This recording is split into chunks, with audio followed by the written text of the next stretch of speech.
नमस्कार, 20 मिनट 20 खबर में आप सभी का बहुत बहुत स्वागत है। मैं हूं आपके साथ ऋषिका। अगले 20 मिनट में हम आपको 20 अहम खबरों से रूबरू कराने वाले हैं। तो चलिए शुरू करते हैं 20 मिनट में 20 खबरों का सिलसिला। राष्ट्रीय स्वयंसेवक संघ ने एवरेस्ट विजेता पद्मश्री संतोष यादव को अपने विजयादशमी समारोह का मुख्य अतिथि बनाया। ये पहला मौका है जब आरएसएस ने किसी महिला को अपने दशहरा कार्यक्रम का मुख्य अतिथि बनाया है। संतोष यादव ने सरसंघ चालक मोहन भागवत के साथ पूजा अर्चना की। उन्होंने नागपुर के आरएसएस मुख्यालय में परंपरागत शस्त्र पूजा की। सरसंघ चालक ने अपने संबोधन में कहा कि जनसंख्या पर एक समग्र नीति बने, सब पर समान रूप से लागू हो, किसी को छूट नहीं मिले, ऐसी नीति लानी चाहिए। 70 करोड़ से ज्यादा युवा हैं हमारे देश में। चीन को जब लगा कि जनसंख्या बोझ बन रही है तो उसने रोक लगा दी। हमारे समाज को भी जागरूक होना पड़ेगा। नौकरी चाकरी में भी अकेली सरकार और प्रशासन कितना रोजगार बढ़ा सकती है, समाज अगर ध्यान नहीं देता है तो होता है। गांव-गांव में सज्जन शक्ति, रोम रोम में भारत भक्ति, यही विजय का महामंत्र है। दसों दिशा से करे प्रयाण, जय जय मेरे देश महान। इस कर्तव्य पथ पर हम सब स्वयं सेवक आगे बढ़े, समाज भी हमारे साथ आगे आए, स्वतंत्र रूप से भी हमारे साथ चल सकता है। हम सब लोग साथ मिलकर चले और परम वैभवी भारत को विश्व गुरु बनाए।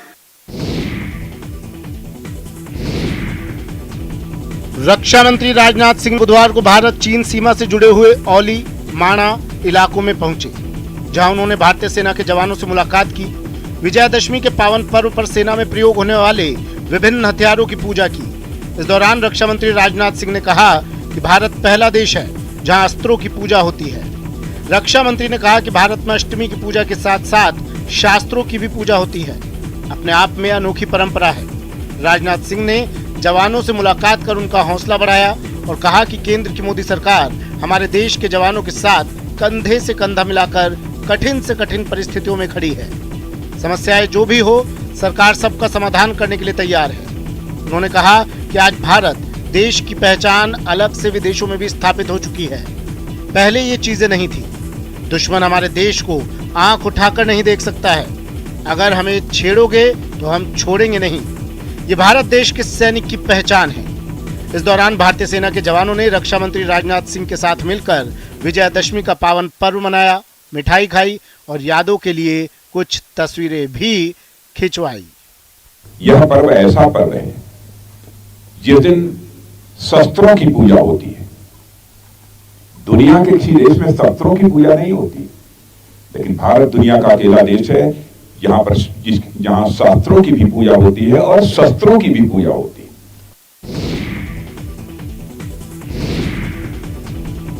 विजयदशमी के पावन पर्व पर गंगोत्री यमुनोत्री धाम के कपाट बंद होने का शुभ मुहूर्त पुरोहितों द्वारा निकाला गया है। विश्व प्रसिद्ध गंगोत्री धाम के कपाट 26 अक्टूबर को अन्नकूट पावन पर्व पर शुभ मुहूर्त 12:01 पर शीतलकाल के लिए बंद होंगे।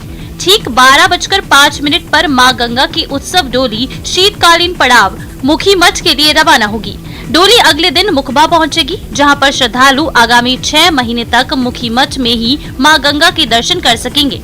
वहीं 27 अक्टूबर को भैया दूज के पावन मौके पर अभिजीत मुहूर्त पर यमुनोत्री धाम के कपाट भी देश विदेश के श्रद्धालुओं के लिए बंद कर दिए जाएंगे। दोनों ही धामों में इस साल रिकॉर्ड यात्रियों ने दर्शन किए हैं। दोनों ही धाम में 10,41,997 यात्री दर्शन कर चुके हैं।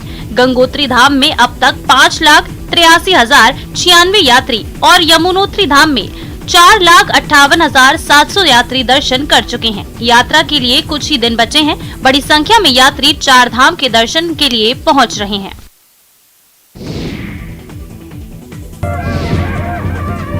हिमाचल प्रदेश के जिला कुल्लू के ऐतिहासिक ढालपुर मैदान में बुधवार से आरंभ हुए देव महाकुंभ के नाम से विश्व विख्यात अंतर्राष्ट्रीय कुल्लू दशहरे में शिरकत करने के लिए प्रतीकात्मक रूप से सैकड़ों देवी देवता अपने हरियाणों संग जिला मुख्यालय पहुंच रहे हैं।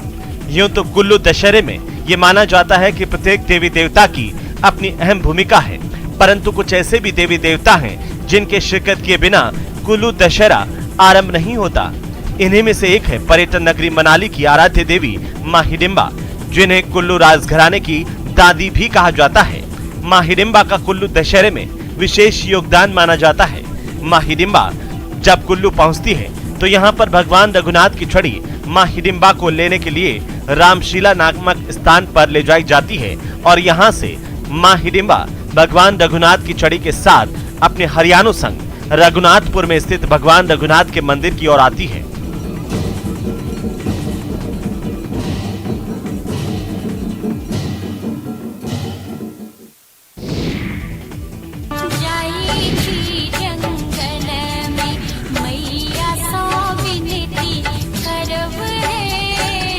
मधुबनी में दुर्गा पूजा के दौरान झिझिया लोक नृत्य की परंपरा सैकड़ों साल पुरानी है। झिझिया बुराई पर अच्छाई की जीत का प्रतीक है।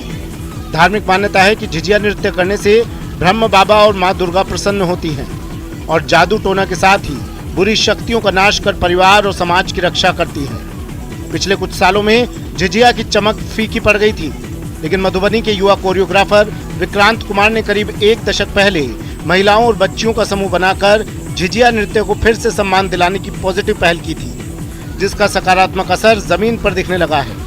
नवरात्रि में इस बार अष्टमी और नवमी की रात से ही मधुबनी की सड़कों और पूजा पंडालों के आसपास झिझिया की झनक गूंजने लगी है।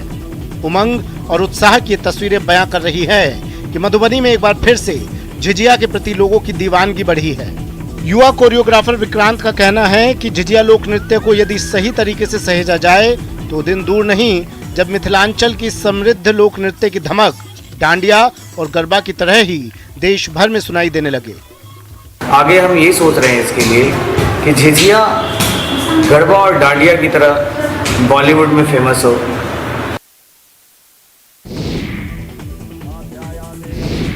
बुराई पर अच्छाई का प्रतीक विजयदशमी के पर्व में जहां देश के कई हिस्सों में होने वाली रामलीलाओं में रावण का वध कर उसका पुतला जलाया जाता है, वहीं राम की तपोभूमि चित्रकूट में एक ऐसा गांव है जहां के लोग दशहरे के दिन रावण की पूजा करते हैं।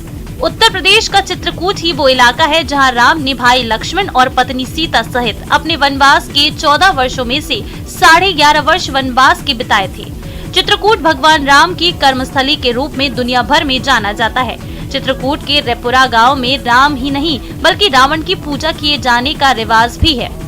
रावण की पूजा करने का ये रिवाज सैकड़ों सालों से चला आ रहा है। आज भी इस गांव के लोग गांव की सीमा में स्थापित रावण की विशाल मूर्ति की पूजा अर्चना करते हैं। इस गांव के लोगों का कहना है कि वो रावण जैसे विद्वान ब्राह्मण की विद्वता की कद्र करते हैं।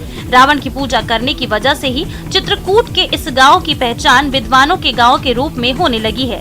रेपुरा गांव के कई लोग IAS, IES, PCS सहित तमाम उच्च सरकारी पदों पर आसीन हैं।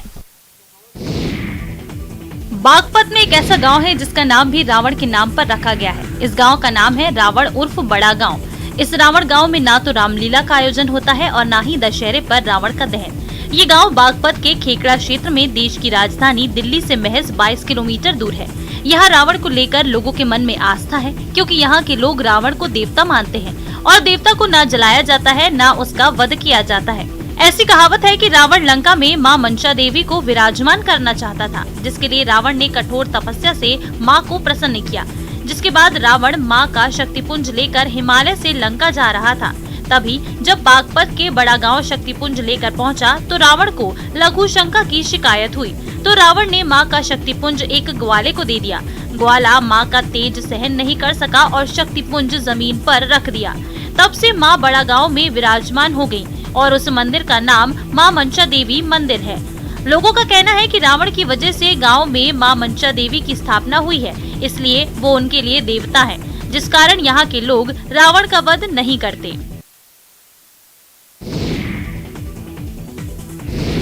भारत विभिन्नताओं वाला देश है, जहां शहर शहर में अनेक प्रकार की बोलियों से परंपराओं से संजोए कई प्रकार के त्योहारों की कहानियां हैं। एक ऐसी कहानी भी है जहां पर रावण दहन के बाद जलेबी से मीठा मुंह करके दशहरा मनाया जाता है। सिरोही में दशहरे पर जलेबी खाने की अनोखी परंपरा कई वर्षों से चली आ रही है। रावण के दहन के बाद पूरा शहर जलेबी की मिठास में डूब जाता है। सिरोही शहर में अनेक जगह जलेबियों के पकवान बनाए जाते हैं। यहाँ पर एक ही दिन में 5 लाख तक रुपए का व्यापार होता है। इस परंपरा के कई कयास भी लगाए जाते हैं, क्योंकि गुजरात पास में होने के कारण जलेबी की मिठास लोगों को मन को भाने वाली लगती है। सिरोही में 100 से ज्यादा मिठाई की दुकान है, जहां पर खास तौर से विजयदशमी पर जलेबी का मिष्ठान बनाया जाता है और इस दशहरे के दिन मुख्य मार्ग, वर्ग, गली मोहल्लों में जलेबी पकवान के ठेले लगते हैं। रावण दहन के बाद सीधा लोग जलेबी खाने के लिए इन दुकानों पर देखने को मिल जाते हैं। यहाँ पर जलेबी विशेष तौर से कुरकुरी बनाई जाती है, जो खाने में बहुत ही शाही अंदाज की होती है। सिरोही में रावण और मेघनाथ के पुतला दहन के बाद सीधे ही लोग बाजारों में जलेबी खाने के लिए यहाँ पर नजर आते हैं।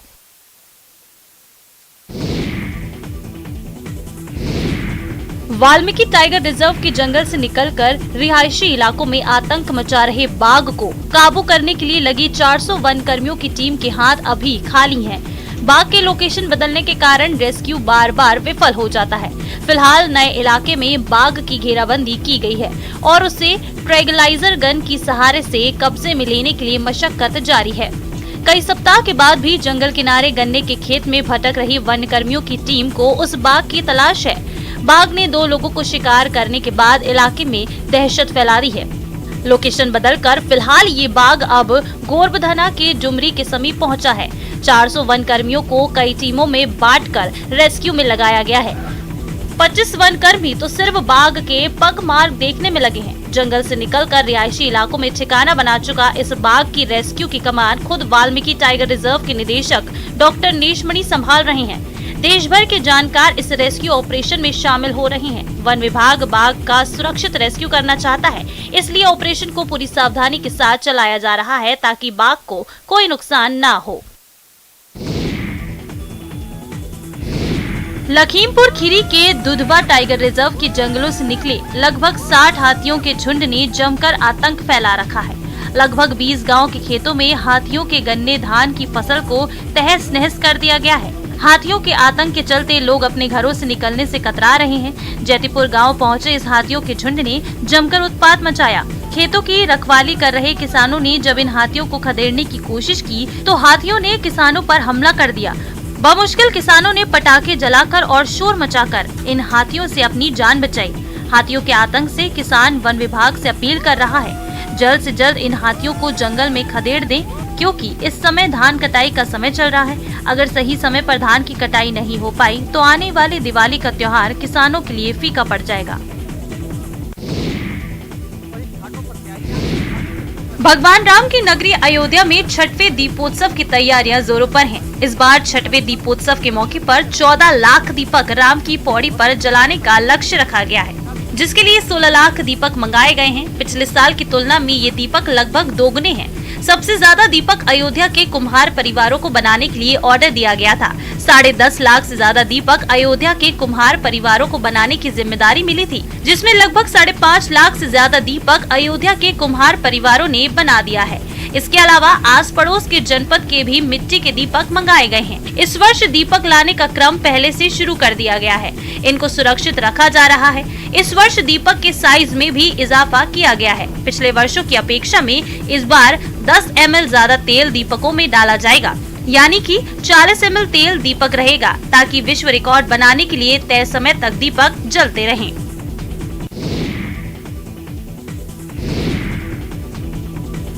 आप देखिए जरा किसमें कितना है दम। जब 2 सांडों में हुई जमकर लड़ाई, इन दोनों की लड़ाई देखकर ऐसा लग रहा है कि दोनों सांड एक दूसरे की जान लेकर ही मानेंगे। बीच सड़क पर ही दोनों भिड़ गए और अपना दमखम दिखाने लगे। एक दूसरे को पटकने की होड़ लगाने लगे। कभी पहले सांड का पलड़ा भारी होता तो कभी दूसरा सांड पटखनी देता नजर आ रहा है। सांडों की लड़ाई का ये वीडियो कटिहार के मनिहारी सड़क के बरमसिया के पास का है, जहां सड़क पर बुल फाइट शुरू हो गई। दोनों सांड सड़क किनारे खड़ी बाइक को भी क्षतिग्रस्त कर देते हैं। लड़ते लड़ते दोनों सांड बीच सड़क पर पहुंच जाते हैं, जिससे आने जाने वाले लोगों के बीच अफरा तफरी मच जाती है। इनकी लड़ाई को देखकर आसपास खड़े लोग दहशत में आ जाते हैं। लोग दोनों को छुड़ाने की कोशिश में लग जाते हैं, फिर भी दोनों आपस में लड़ते ही रहते हैं, जिससे कुछ देर तक यातायात प्रभावित रहता है। जब दोनों सांडों की लड़ाई खत्म होती है, तब जाकर लोगों की जान में जान आती है।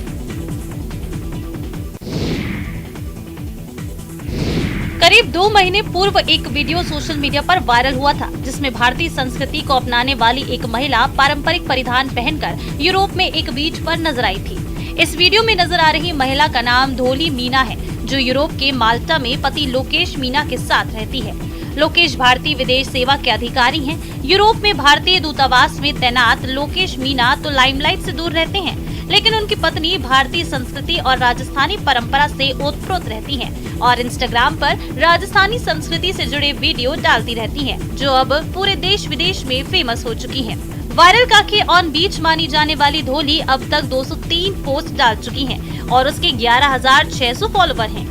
धोली मीना पहले अंग्रेजी नहीं जानती थी, ऐसे में उसे विदेश में रहना और बाजार से कुछ खरीद के लाना बड़ी परेशानी का काम लगता था, लेकिन धीरे धीरे धोली मीना अंग्रेजी में एक्सपर्ट हो गई और अब वो आसानी से बाजार में जाकर शॉपिंग करती हैं। अब तो मुझे धीरे धीरे 10 साल हो गए बाहर रहते हुए, तो मैं भी अब सब बोल लेती हूँ।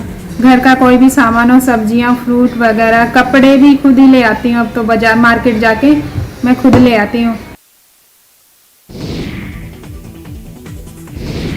यूपी के अति पिछड़े जनपदों में से एक सिद्धार्थनगर जिले के एक सरकारी स्कूल में अंतरिक्ष प्रयोगशाला का निर्माण होने जा रहा है। सरकारी स्कूल में निर्मित होने वाली ये प्रयोगशाला देश की पहली प्रयोगशाला होगी। इस बात की पुष्टि ग्राम प्रधान दिलीप त्रिपाठी ने की है। सरकारी स्कूल में अंतरिक्ष प्रयोगशाला बनाने की राह में अग्रणी ये पूर्व माध्यमिक स्कूल डुमरियागंज तहसील क्षेत्र के हसुड़ी और सानपुर में स्थित है। अंतरिक्ष प्रयोगशाला के निर्माण का काम 10 अक्टूबर से शुरू होकर 15 नवंबर तक चलेगा, जिसका निर्माण व्योमिका स्पेस अकादमी द्वारा किया जाएगा। ये संस्था इसरो से संबंधित है। प्रयोगशाला निर्माण के बाद स्कूल में ऑनलाइन एवं ऑफलाइन कक्षाओं के माध्यम से छात्रों को अंतरिक्ष विज्ञान की पढ़ाई कराई जाएगी, जिसके लिए इसरो के रिटायर्ड वैज्ञानिक 2 घंटे की ऑनलाइन क्लास लेंगे। साथ ही समय समय पर स्कूल में ऑफलाइन कक्षाएं भी संचालित की जाएंगी।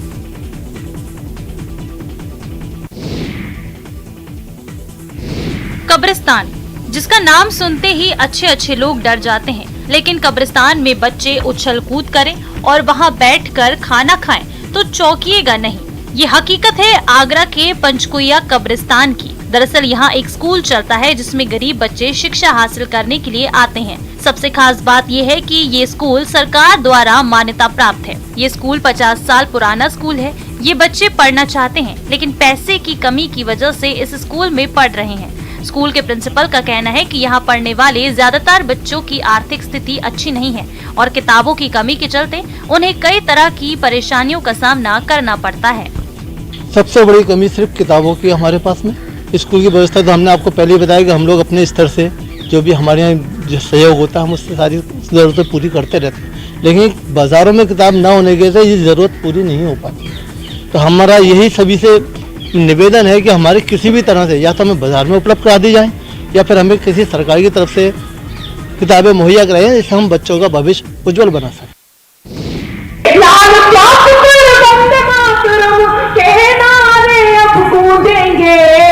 हर बम से हर बम बम की बोली बात करेगी। टोंक के मालपुरा में मंगलवार को कवि सम्मेलन का आयोजन हुआ। दशहरा महोत्सव समिति नगर पालिका सहयोग से कवि सम्मेलन का आयोजन हुआ। कार्यक्रम में स्थानीय विधायक कन्हैयालाल चौधरी और नगर पालिका अध्यक्ष सोनिया सोनी समेत जनप्रतिनिधि और वरिष्ठ नागरिक मौजूद रहे। कवियत्री अनामिका अंबर ने कविता और गीतों के माध्यम से समा बांधा। योगी और मोदी के साथ राष्ट्रभक्ति की कविताओं से सभा स्थल गूंज उठा। अन्य कवियों ने भी कविताओं के जरिए लोगों को मंत्रमुग्ध किया।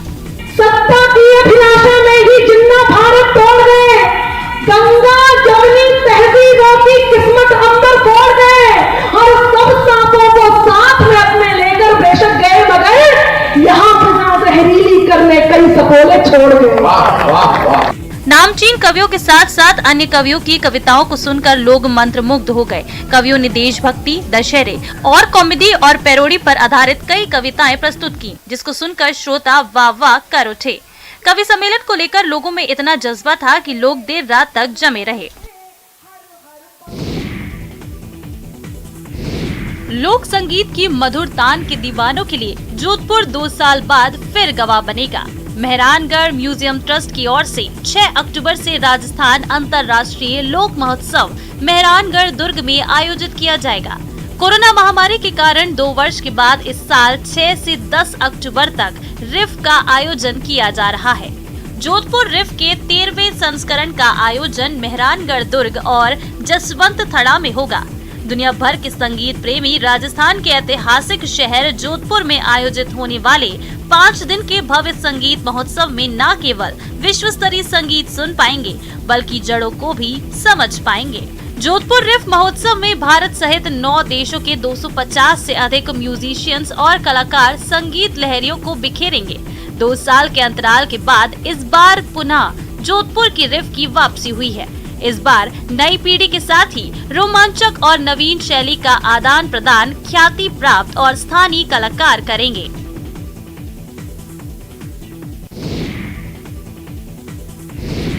जयपुर के नाहरगढ़ बायोलॉजिकल पार्क में इन दिनों बच्चों में सबसे ज्यादा आकर्षण का केंद्र बने दरियाई घोड़े यानी हिप्पो को लेकर खुशखबरी है। 3 साल पहले सितंबर 2019 में दिल्ली जू से दरियाई घोड़े का एक जोड़ा जयपुर के नाहरगढ़ बायोलॉजिकल पार्क लाया गया था। धरती पर हाथी के बाद सबसे वजनी प्राणी के तौर पर दरियाई घोड़े को जाना जाता है। जयपुर के इन दोनों दरियाई घोड़े में नर का वजन 2600 किलो और मादा का वजन भी करीब 2700 किलो था, लेकिन मादा दरियाई घोड़ा रानी के गर्भवती होने के बाद उसका वजन भी बढ़कर 2800 किलो के आसपास हो गया है। 2 साल पहले ही यहाँ एक बेबी हिप्पो राजकुमारी का जन्म हुआ था। राजकुमारी अभी तक अपनी मां के साथ ही रहती है। ऐसे में मादा रानी के गर्भवती होने के बाद से ही वन विभाग ने उसकी खास निगरानी शुरू कर दी है और अब उसे खास डाइट देना भी शुरू किया गया है। पशु चिकित्सकों की माने तो जल्द ही मादा हिप्पो एक बच्चे को जन्म देगी। इस जंबो साइज परिवार में वन विभाग को दिवाली के आसपास जंबो साइज खुशी मिलने की उम्मीद है। सेल्फी के चक्कर में लोग अपनी जान की परवाह भी नहीं करते। सेल्फी के चक्कर में वे किसी भी हद तक गुजर जाते हैं। ऐसा ही कुछ इन दिनों देखने को मिल रहा है पन्ना टाइगर रिजर्व में। टाइगर रिजर्व खुलने के साथ ही यहाँ पर पर्यटकों की आमद बढ़ गई है। रोजाना भारी संख्या में पर्यटक पहुंच रहे हैं। यहाँ 70 से ज्यादा बाघ विचरण कर रहे हैं और बाघ आए दिन रोड पार भी करते हैं और गांव में देखे जा सकते हैं। प्रशासन की मनाही के बावजूद लोग अपनी जान को खतरे में डाल रहे हैं और वे बाघों के पास जाकर सेल्फी लेने की कोशिश कर रहे हैं। पन्ना टाइगर रिजर्व के पन्ना छतरपुर मार्ग नेशनल हाईवे 39 का ऐसा ही एक वीडियो सोशल मीडिया पर वायरल हो रहा है, जहां लोग सेल्फी के चक्कर में बाघ के करीब जाते दिखाई दे रहे हैं और सेल्फी की कोशिश कर रहे हैं। अपनी जान के साथ खिलवाड़ कर रहे लोगों का वीडियो सोशल मीडिया पर जमकर वायरल हो रहा है।